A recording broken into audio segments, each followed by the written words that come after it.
ನಮಸ್ಕಾರ ಸ್ನೇಹಿತರೆ, ಅದನ್ನೇ ಯೂಟ್ಯೂಬ್ ಚಾನಲ್ ಎಲ್ಲ ಸಬ್ಸ್ಕ್ರೈಬರ್ಗಳು ವಂದನೆಗಳು. ನಾನು ಇವತ್ತು ನನ್ನ ಮುಖದಲ್ಲಿ ಮೇಕಪ್ ಹೇಗೆ ಮಾಡ್ಕೊತೀನಿ ಅಂತ ನಿಮ್ಗೆ ತೋರಿಸ್ತಾ ಇದ್ದೀನಿ ನೋಡಿ. ಫೇಸ್ ಈಗ ತಾನೇ ತೊಳ್ಕೊ ಬಂದಿದ್ದೀನಿ. ಹಾಗೆ ಫೇಸ್ ವಾಶ್ ಏನಿಲ್ಲ, ಸೋಪಿಂದ ವಾಶ್ ಮಾಡ್ಕೊ ಬಂದಿದ್ದೀನಿ ಅಷ್ಟೇ. ನಾನೇನು ಜಾಸ್ತಿ ಏನು ಮೇಕಪ್ ಮಾಡೋಕ್ಕೆ ಹೋಗಲ್ಲ. ನನ್ನ ವೀಡಿಯೋದಲ್ಲಿ ನೋಡಿರ್ಬೋದು, ಏನು ಯಾವುದೇ ರೀತಿಯಾಗಿದ್ದು ಲಿಫ್ಟಿಕ್ ಆಗಲಿ ಕಾಡಿಗೆ ಆಗಲಿ ಏನೂ ಹಚ್ಚಲ್ಲ. ಸಿಂಪಲ್ಲಾಗಿ ನೋಡಿ, ನಾನು 10 ರೂಪೀಸ್ ಒಳಗೆ ಇಷ್ಟೇ ನನ್ನ ಮೇಕಪ್ ತೋರಿಸ್ತಾ ಇದ್ದೀನಿ. ಒಂದು ಫೇರ್ ಆ್ಯಂಡ್ ಲವ್ಲಿ, ಒಂದು ಪೌಡ್ರು, ನೈಸಿಲ್ ಪೌಡ್ರ್ ನಾನು ಹಚ್ಚೋದು, ಯಾಕೆಂದರೆ ಸಮ್ಮರಿಗೆ ಅದು ನನಗೆ ಚೆನ್ನಾಗಿ ಸೂಟ್ ಆಗುತ್ತೆ. ಮತ್ತು ಬಿಂದಿ, ಇಂದು ಕುಂಕುಮ. ನಾನು ದೇವರಿಗೆಲ್ಲಾದರೂ ದೇವಸ್ಥಾನಕ್ಕೆ ಹೋದರೆ ಅಲ್ಲಿ ಕುಂಕುಮ ಕೊಡ್ತಾರೆ, ಅದನ್ನು ನಾನು ಇಡಲ್ಲ. ಇದನ್ನು ಇದು ತುಂಬಿಟ್ಟು ಇದರೊಳಗೆ ಇಟ್ಟಿರ್ತೀನಿ. ಇದನ್ನ ನಾನು ಇಟ್ಕೊಳ್ತೀನಿ. ನಾನು ನೋಡಿ ಏನು ಕೂಡ ಹಚ್ಚಿಲ್ಲ, ಅಪ್ಲೈ ಮಾಡಿಲ್ಲ, ಸೋಪ್ ಹಾಕ್ಕೊಂಡು ಬಂದಿದ್ದೀನಿ ನೋಡಿ. ಇಷ್ಟೇ ನಾನೇನು ಯಾವಾಗಲೂ ಇಷ್ಟೇ ಈ ಮೂರನ್ನೇ ಹಚ್ಚೋದು.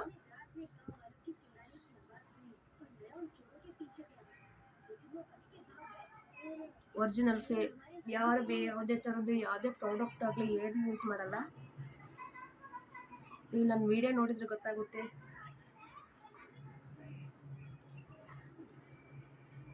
ಎಲ್ಲರೂ ಫೌಂಡೇಶನ್ ಹಚ್ಚಿ, ಕ್ರೀಮ್ ಹಚ್ಚಿ, ಅದು ಇದು ಹಚ್ಚಿ ಅಂತ ಹೇಳ್ತಾರೆ. ನಾನೀಗ ಕೆಲ್ಸಕ್ಕೆ ಹೋಗೋ ಟೈಮು, ಅದಕ್ಕೆ ಸ್ವಲ್ಪ ಅದು ವಿಡಿಯೋ ಮಾಡಿ ತೋರ್ಸೋಣ ಅಂತ ತೋರಿಸ್ತಾ ಇದ್ದೀನಿ ನೋಡಿ. ನಾನು ಕಾಡಿಗೆ ಇವನು ಲಿಫ್ಟಿಕ್ ಕೂಡ ಅಪ್ಲೈ ಮಾಡಲ್ಲ. ಇಷ್ಟೇ ನಂದು ಮೇಕಪ್ಪು. ನಂದು ಯಾವುದೇ ಒಂದು ವಿಡಿಯೋ ನೋಡಿದ್ರೆ ನಿಮಗೆ ಗೊತ್ತಾಗಿರುತ್ತೆ, ಇದೇನಪ್ಪ ಇದು ಈ ಹುಚ್ಚಿ ಥರ ಇರ್ತಾಳೆ ಹುಡುಗಿ ಅಂತ ಅನ್ಕೋಬೋದು. ಹುಡುಗಿಯೇನಲ್ಲ, ನಾನು ಆಂಟಿನೇ.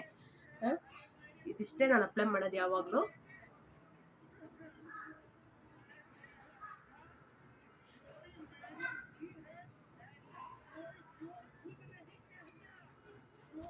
ನೋಡಿ ಬಿಂದಿ, ನಾನು ಎಲ್ಲೇ ಹೋದರೂ ಈ ಬಿಂದಿನ ಮಾತ್ರ ಚೇಂಜ್ ಮಾಡಲ್ಲ. ಯಾಕೆಂದರೆ ನನ್ನ ಹಸ್ಬೆಂಡಿಗೆ ಸಣ್ಣ ಸಣ್ಣ ಬೊಟ್ಟೆಲ್ಲ ಇಡೋದು ಇಷ್ಟ ಆಗಲ್ಲ.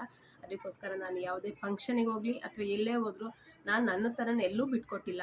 ನಾನು ಎಲ್ಲೇ ಹೋದ್ರೂ ಯಾರೇ ಆದರೂ ಬಿಂದಿ ಚೇಂಜ್ ಮಾಡು ಅಂತ ಹೇಳ್ತಾರೆ. ಆದರೆ ನಾನು ಎಲ್ಲೂ ಯಾವಾಗಲೂ ಚೇಂಜ್ ಮಾಡಿಲ್ಲ. ಇದೇ ಬಿಂದಿ ನಾನು ನನಗೆ ಹಾಕಿರೋದು ಫಸ್ಟಿಂದ ಲಾಸ್ಟ್ ತನಕ ವೀಡಿಯೋ ನೀವು ನೋಡಿದ್ರೆ ಗೊತ್ತಿರುತ್ತೆ. ನಾನು ಇದೇ ಬಿಂದಿನೇ ಯೂಸ್ ಮಾಡಿರೋದು. ಎಲ್ಲೂ ನಾನು ಬಿಂದಿನೂ ಚೇಂಜ್ ಮಾಡಿಲ್ಲ. ನಾನು ಯಾವುದೇ ರೀತಿಯೂ ಚೇಂಜ್ ಮಾಡಿಲ್ಲ. ನಾನು ಹೇಗಿದ್ದೀನೋ ಹಾಗೇ ನಿಮಗೆ ಒರಿಜಿನಲಿಟಿ ತೋರಿಸಿದ್ದೀನಿ. ಇಷ್ಟ ಆದರೆ ಲೈಕ್ ಮಾಡಿ, ಶೇರ್ ಮಾಡಿ. ನೋಡಿ ಇಷ್ಟೇ ನಾನು. ಆಮೇಲೆ ಆನಂತರ ನಂದು ಸೇಫ್ಟಿ ಕುಂಕುಮ ಬೊಟ್ಟು, ಇದು ಇಲ್ಲ ಅಂದರೆ ಆಗುತ್ತಾ ನಮ್ಮದು ಮೇಕಪ್ಪು ಕಂಪ್ಲೀಟು. ನೋಡಿ ಇದಿಷ್ಟೇ ನಂದು ಮೇಕಪ್. ಹೇಗೆ ಬಂತು? ಓಕೆ, ಬಾಯ್.